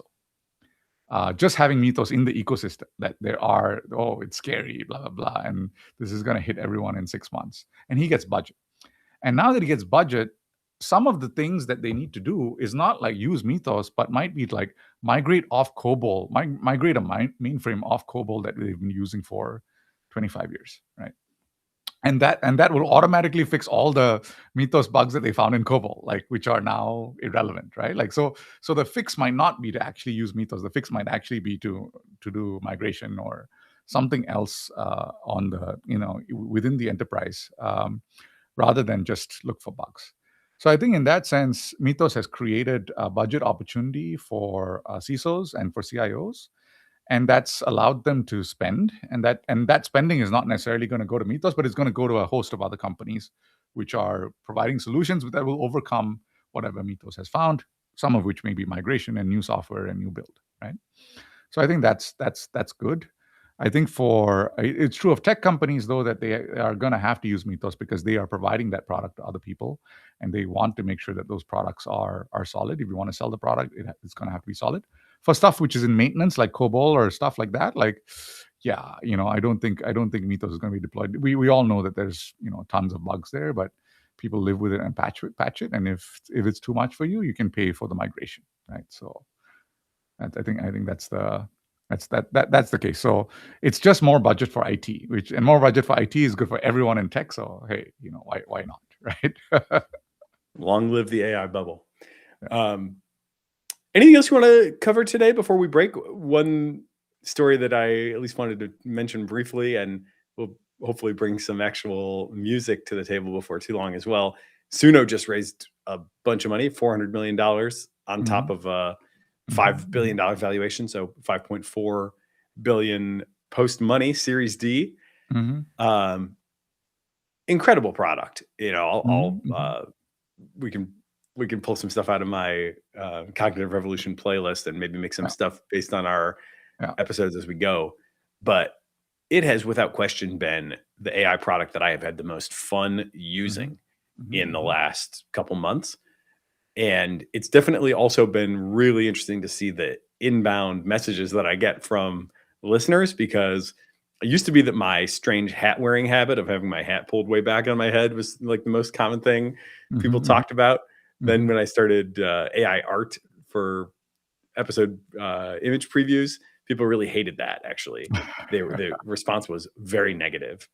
A bunch of things that were like, you're degrading yourself. This is below your standard. It makes people think the whole thing's going to be slop. And I've honestly mostly just straight up ignored that, for better or worse. But then on the music side, it's totally different. I get almost, probably one per episode of somebody who takes the time to write in and says, I really like that song. People have repeatedly asked where they could get it. Not everybody seems to, even though it's an AI podcast, you would think it would be fairly obvious that it's an AI generated song of some, origin, but not everybody realizes that. And this week, I'm not sure if it's happened yet. The first one that I created is actually going to be played on the radio somewhere. I got an inbound from somebody who has a radio show. I don't think it's like a huge deal or whatever, but basically he said, I really like that song. Could I play it on the radio? And how should I credit you? And I said, yeah, go for it. And I maybe need a DJ name, but I don't have one yet. So that could be something we could also brainstorm with our agents before the next episode. But definitely, if you have not tried Suno, it's really fun. I would highly encourage people to check it out. I haven't tried it I tried it like I think a year and a half ago. But I obviously there's been massive improvements. So I report. Yeah. The 5.5 version, and I don't even really max out all the features. Yeah. My workflow is relatively simple compared to what they do support. Occasionally I get in and actually try to edit a little bit, but most of the time I just kind of iterate with Claude on genre and lyrics a bit, and then just generate a bunch. It's also really cheap. For the longest time, I just upgraded to whatever the higher tier was because I wanted to try out some other feature that they had only at the next price point up. But for the longest time, I was just paying $10 a month and never ran out of credits. Probably generated an average of like 10 different songs per episode. Probably doing at least 50, maybe upwards of 100 generations per month. Never ran out of credits.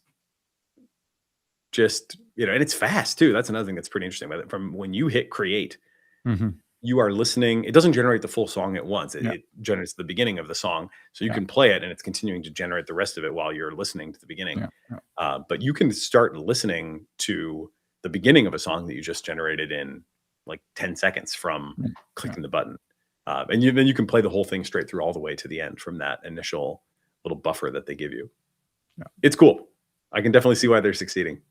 I think they had a Billboard 100 already, right? They had one Billboard 100 at least that I remember. So which means by next year there's going to be 10 Billboard 100s. Human musicians, human writers are going to. I want to get this stuff on Spotify. I've already got the podcast going to Spotify, but now I want to put the music on Spotify. And this goes back to our agent conversation, that the hardest thing about that is, how do I get my agent to be able to log into Spotify? And, with what credentials I log in with I think I used to log in with my Facebook account. I may have a different way of logging in now. I don't necessarily want to share all those credentials. Can the AI has its own Gmail? Can it create its own Spotify account? A lot of times they do need a little help to get over a CAPTCHA hump or, some sort of roadblock. But I'm looking forward to, hopefully not too far into the future, actually seeing if some of these songs resonate with people beyond my very narrow and AI obsessed podcast audience. I think it's almost possible with computer use. I think CAPTCHAs are obviously solvable at this point, but I think the firms don't want to take the liability yet. So it has to get good enough that they're willing to take the liability that they're going to do the auth for you. So, and on that note, Nathan, it's June 3rd. This is our third episode going live daily. And we still have to get a bunch of stuff out, but this has been fun. Yep. The sprint continues. No rest for the weary. I'll see you tomorrow. Cheers. Bye-bye.